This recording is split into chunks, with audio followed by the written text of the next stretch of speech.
coming in. And then you're back to square one again.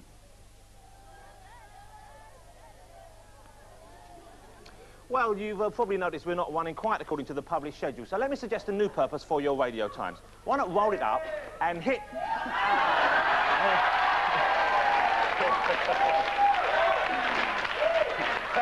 got to be worth at least another 50 pence. So call in and I'll let him do it again, OK?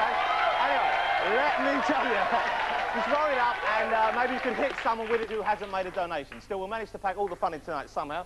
We've just heard that Edna Everage is speeding towards the BBC, her sexy greatness, in her limo. So while we're waiting for her, here's some more 73 of a kind. Look at the state of this tyre. That's after 3 months of delivering food here in Ethiopia. Look at it. £140 will buy you a new one.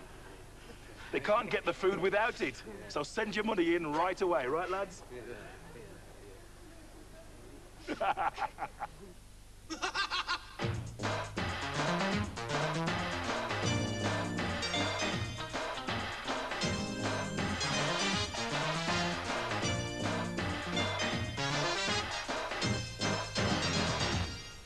Hi, JK here, Jonathan King. I've just popped in to say that I'm appealing to you, but most of all, I'm appealing to myself. Very appealing. Now, I know a lot of people said I wouldn't turn up for a charity event, but they'll be laughing on the other side of their face, which is more than I can do.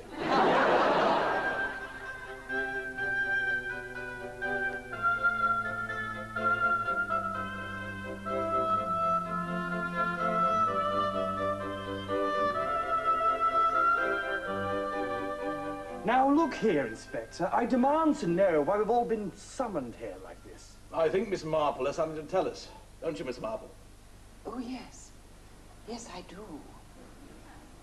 You see, I believe Sir Jolyon Poskett was murdered. Murdered? Golly, how preposterous. You don't suspect it was one of us, do you? Yes, but I do. It was hard to piece it all together, connect all the strings. But it's my belief that the murderer is in this very room. Oh.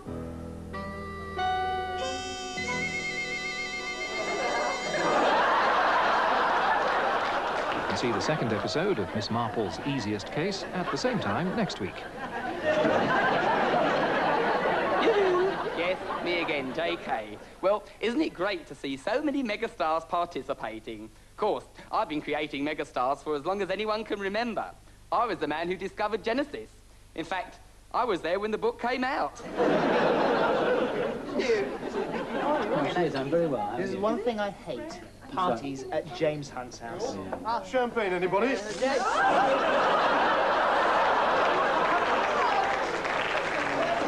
I was born 5 times, you know. How was that? Mother kept her tights on.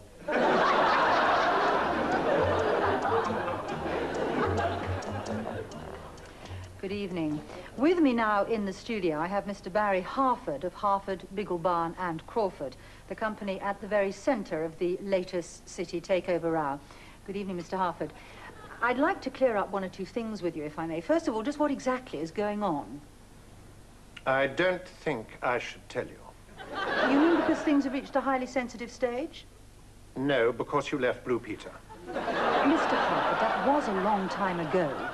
Is there nothing you can say that will allay investors' fears about the handling of this takeover? No. Nothing at all? Not unless you show me how to make something out of this cereal packet. What do you say about the allegations that are being levelled against your company of dirty tricks?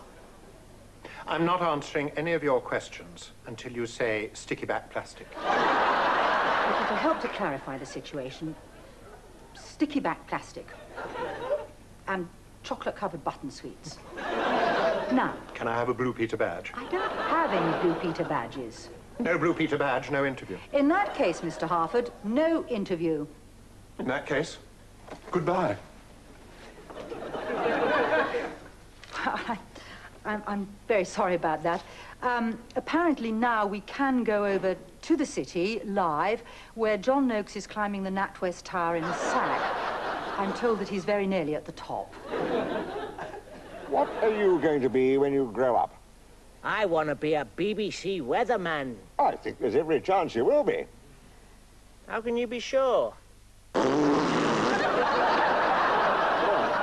didn't see that coming, did you? Good evening. I'm Tim Brooke Taylor. Oh, sorry. And Graham and...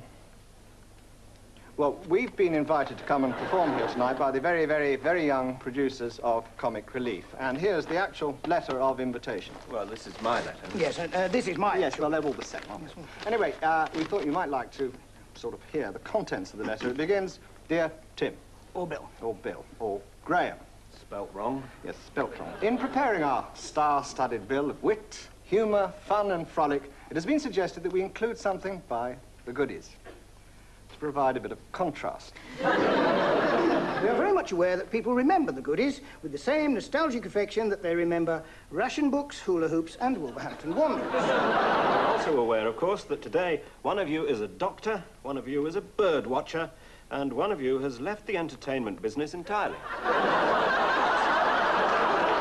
We've been told you also had a hit record called The Funky Gilbert, and we thought you might like to recreate that. So we got it out of the archives and played it, and then we thought perhaps you wouldn't like to recreate it after all. But don't worry, it's for charity, so it doesn't have to be very good. No, well, thank you very much. Just terrific, very nice. For that, here is The Funky...